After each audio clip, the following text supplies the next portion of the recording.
I am the president of the United States Cavalry Association. We were established in 1976 by 200 guys that were in the horse cavalry, in the real horse cavalry in the 20s and 30s and early 40s. And Ronald Reagan was one of our original members.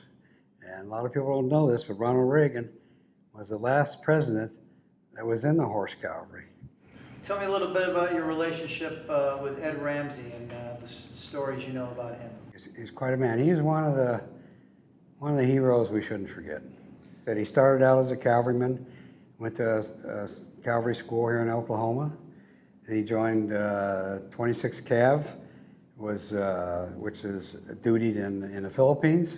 And he was with the 26 Cav as a lieutenant. And the 26 Cav covered Wainwright's retreat back down the Corregidor Peninsula. He led the last cavalry charge in the 26 Cav in the Philippines against the Japanese. There was 22 of them that hadn't been shot or wounded at the final, when things were getting pretty tight and the Japanese were closing in pretty hard, that they decided to charge the Japanese line, which they did, and which was successful. And all they had was their horses and a 45 Colt pistol, and after they got through the line, they scattered.